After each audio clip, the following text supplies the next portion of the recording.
ഇപ്പോൾ നവാസിൻ്റെ മൃതദേഹം ടാറ്റ ആശുപത്രിയിൽ എത്തിച്ചിട്ടുണ്ട്. അവിടേക്ക് ഒരുപാട് സഹപ്രവർത്തകർ, ഒരുപക്ഷെ മിമിക്രി കാലഘട്ടം മുതൽ ഇങ്ങോട്ട് ഒപ്പമുണ്ടായിരുന്ന ആളുകൾ, ഏറ്റവും അടുത്ത സുഹൃത്തുക്കളെ നമ്മൾ ദൃശ്യങ്ങളിൽ കാണുന്നുണ്ട്. ഇനി മൃതദേഹം കളമശ്ശേരിയിലേക്ക് കൊണ്ടുപോകുമല്ലേ? ഗോകുൽ, അങ്ങനെ തന്നെയാണ്. കലാഭവൻ നവാസിൻ്റെ സഹോദരൻ ഇപ്പോൾ ഇവിടെ എത്തിയിട്ടുണ്ട്. മൃതദേഹം അല്പസമയത്തിനും കളമശ്ശേരിയിലേക്ക് കൊണ്ടുപോകും. അതിനുള്ള നടപടിക്രമങ്ങൾ ഇവിടെ നടന്നു വരികയാണ്. നേരത്തെ ഗോകുൽ പറഞ്ഞ പോലെ തന്നെ അദ്ദേഹത്തെ സ്നേഹിക്കുന്ന ഒത്തിരി പേർ ഇപ്പോൾ ഈ ആശുപത്രിയിൽ എത്തിയിട്ടുണ്ട്. ഈ വിവരം അറിഞ്ഞപ്പോൾ തന്നെ ഏതാണ്ട് 9 മണിക്ക് ഈ സംഭവം റൂംബോയ് അറിഞ്ഞു. അതിനുശേഷം ഉടൻ തന്നെ ആശുപത്രിയിലേക്ക് കളമശ്ശേരിയിലെ ചോറ്റാനിക്കയിലെ SD ആശുപത്രിയിൽ കൊണ്ടുവന്നെങ്കിലും അപ്പോഴേക്കും മരണം സംഭവിച്ചു എന്നാണ് മനസ്സിലാക്കാൻ സാധിക്കുന്നത്. നാളെ പോസ്റ്റ്മോർട്ടം ഉണ്ടാകും. ആ ഒരു വിവരമാണ് പോലീസ് ഈ ഘട്ടത്തിൽ പങ്കുവയ്ക്കുന്നത്. ഇപ്പോൾ അദ്ദേഹത്തിൻ്റെ ബന്ധുക്കൾക്ക് മൃതദേഹം കൈമാറും. അതിനുശേഷം നേരെ കളമശ്ശേരി മെഡിക്കൽ കോളേജിൽ കൊണ്ടുപോകുന്ന വിവരമാണ് ഇപ്പോൾ ഈ ആശുപത്രിയിൽ നമുക്ക് ലഭ്യമാകുന്ന വിവരം. എന്താണ് മരണകാരണമെന്ന് കൃത്യമായി അറിയണമെങ്കിൽ അത് പോസ്റ്റ്മോർട്ടം നടപടികൾ അതിൽ പൂർത്തിയാക്കേണ്ടതുണ്ട്. അതിനുള്ള നടപടികളൊക്കെ തന്നെ നാളെ നടക്കുമെന്നാണ് ഈ ഘട്ടത്തിൽ നൽകാൻ പറ്റുന്ന വിവരം. ഇപ്പോൾ ദൃശ്യങ്ങൾ തന്നെ കാണാം. അൻവർ സാദത്ത് MLA, അതോടൊപ്പം തന്നെ ഈ സിനിമയുടെ അണിയറ പ്രവർത്തകരും ഒപ്പം തന്നെ രമേശ് പിഷാരടി ഉൾപ്പെടെയുള്ള താരങ്ങളൊക്കെ തന്നെ ഈ വിവരം അറിഞ്ഞപ്പോൾ തന്നെ SD ആശുപത്രിയിലേക്ക് എത്തി. നേരത്തെ സൂചിപ്പിച്ചു, ഏറെ അപ്രതീക്ഷിതമായൊരു വിയോഗമാണ്. കാരണം ഷൂട്ടിംഗ് കഴിഞ്ഞ് അദ്ദേഹം ഹോട്ടലിലേക്ക് തിരിച്ചെത്തുന്നു. ഇപ്പോൾ മൃതദേഹം പുറത്തെത്തിക്കുന്ന ദൃശ്യമാണ് നമ്മൾ കണ്ടുകൊണ്ടിരിക്കുന്നത്.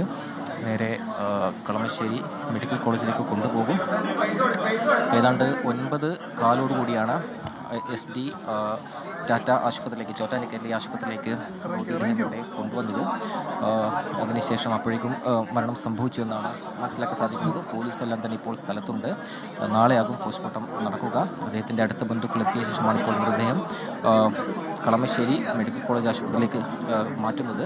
ഇപ്പോൾ ഈ ദൃശ്യങ്ങൾ തന്നെ കാണാം. നിരവധി പേർ ഈ ആശുപത്രിക്ക് ചുറ്റിലും എത്തിയിട്ടുണ്ട്. കാരണം 1995 മുതൽ തന്നെ അദ്ദേഹം സിനിമാ രംഗത്ത് സജീവമായിരുന്നു. അതിനു മുൻപും മിമിക്രി രംഗത്ത് അദ്ദേഹം അതിൻ്റെതായ സാന്നിധ്യം തെളിയിച്ചതാണ്. അതിനുശേഷം വർഷങ്ങളോളം അദ്ദേഹം ചലച്ചിത്ര രംഗത്ത് തിളങ്ങി നിന്ന ഒരു താരമായിരുന്നു. പിന്നീട് ഇടക്കാലത്ത് ഒന്ന് മാറുന്നെങ്കിൽ പോലും വീണ്ടും ഒരുപിടി ചിത്രങ്ങളുമായി അദ്ദേഹം വീണ്ടും മലയാള സിനിമയിലും മിമിക്രി രംഗത്തും സജീവമാകുന്നതിനിടയിലാണ് ഇപ്പോൾ ഇങ്ങനൊരു അപ്രതീക്ഷിതമായൊരു വിയോഗം ഉണ്ടായത്. അത് താങ്ങാൻ പറ്റുന്നതല്ല. സുഹൃത്തുക്കൾക്കും അദ്ദേഹത്തെ സ്നേഹിക്കുന്നവർക്കും അത് ഈ സിനിമയുടെ സഹപ്രവർത്തകരും ഇപ്പോൾ ഇവിടേക്ക് എത്തിയിട്ടുണ്ട്. അങ്ങനെ അവരെല്ലാം തന്നെ കണ്ണീര് നമ്മൾ അല്പസമയം തന്നെ ആ ദൃശ്യങ്ങൾ തന്നെ കണ്ടതാണ്. അങ്ങനെ ഉൾക്കൊള്ളാൻ പറ്റാത്തൊരു വിയോഗ വാർത്തയുടെ ഞെട്ടലിലാണ് അദ്ദേഹത്തെ സ്നേഹിക്കുന്ന ഓരോരുത്തരും. ഇപ്പോൾ അദ്ദേഹത്തിൻ്റെ ഭൗതികദേഹം ഇപ്പോൾ കളമശ്ശേരി മെഡിക്കൽ കോളേജ് ആശുപത്രിയിലേക്ക് കൊണ്ടുപോകാനുള്ള നടപടികൾ ഇവിടെ നടന്നു വരികയാണ്. ചോറ്റാനിക്കര പോലീസും സ്ഥലത്തുണ്ട്. അതോടൊപ്പം തന്നെ സിനിമയുടെ അണിയറ പ്രവർത്തകരും കൂടാതെ അദ്ദേഹത്തിൻ്റെ സഹപ്രവർത്തകരായ താരങ്ങളൊക്കെ ഈ ആശുപത്രിയിൽ നേരത്തെ തന്നെ എത്തിയിരുന്നു. വലിയ തിരക്ക് ഈ ആശുപത്രിയിൽ നമുക്കിപ്പോൾ ഇവിടെ അനുഭവപ്പെടുന്നുണ്ട്. കാരണം ഈ വിവരം അറിഞ്ഞപ്പോൾ തന്നെ നിരവധി പേരാണ് ഈ ആശുപത്രി പരിസരത്തേക്ക് എത്തിയത്.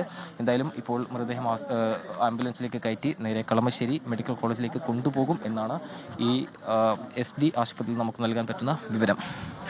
ഇതിന് തീർച്ചയായും പറഞ്ഞതുപോലെ തന്നെ അപ്രതീക്ഷിതമായിരുന്നു വിയോഗം.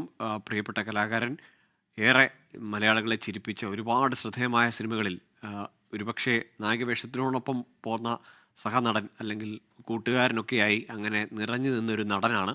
51 വയസ്സ് മാത്രമേ പ്രായമുള്ളൂ. കലാഭവൻ നവാസിൻ്റെ വിയോഗം ആ വാർത്ത അറിയുമ്പോൾ മുമ്പ് പല താരങ്ങളും പ്രതികരിച്ചത് ഒരു ഫേക്ക് ന്യൂസ് ആണോ, അല്ലെങ്കിൽ അങ്ങനെ എന്തെങ്കിലും ഒരു തെറ്റായ വിവരം പ്രചരിക്കുന്നതാണോ എന്നൊക്കെയാണ് ആദ്യം സംശയിച്ചത്. കാരണം അവരുടെ ഒരു ആലോചനയിൽ പോലുമില്ല മറ്റെന്തെങ്കിലും ആരോഗ്യ പ്രശ്നങ്ങളൊന്നും ഉള്ളതായി അറിയുകയുമില്ല അവർക്കാർക്കും.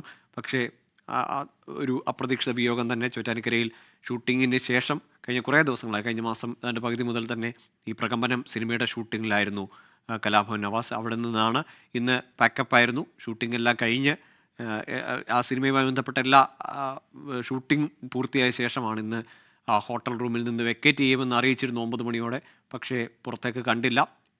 പിന്നീട് റൂം പോയി വന്ന് റൂം തുറന്നു നോക്കുമ്പോൾ അവിടെ നിരത്ത് കിടക്കുന്നതാണ് കണ്ടതെന്നാണ് ആ ഹോട്ടലിലെ ജീവനക്കാരൻ, ഈ നവാസിനെ തറയിൽ കിടക്കുന്ന നിലയിൽ കണ്ട ഹോട്ടൽ ജീവനക്കാരൻ തന്നെ അല്പം മുമ്പ് പ്രതികരിച്ചതായാലും വലിയ സങ്കടം, അപ്രതീക്ഷിതമായ വിയോഗം, അതുണ്ടാക്കിയ ഒരു ഞെട്ടലും എല്ലാ പ്രതികരണങ്ങളിലും ഉണ്ട്. ഒപ്പം ഇപ്പോൾ ആ ആശുപത്രിയിലേക്ക് വന്ന ഒരുപാട് സിനിമാ താരങ്ങൾ, അല്ലെങ്കിൽ മേഖലയിൽ നിന്ന്, മിമിക്രിയിൽ നിന്ന്, സ്റ്റേജിൽ നിന്ന് സിനിമയിലേക്ക് വന്ന നവാസിനൊപ്പം തന്നെ വന്ന നവാസിൻ്റെ സമകാലീനരായ ഒരുപാട് സിനിമ, സീരിയൽ, ഒപ്പം തന്നെ സ്റ്റേജ് ആർട്ടിസ്റ്റുകളെ നമ്മൾ ആ ദൃശ്യങ്ങളിൽ കാണുന്നുണ്ട്.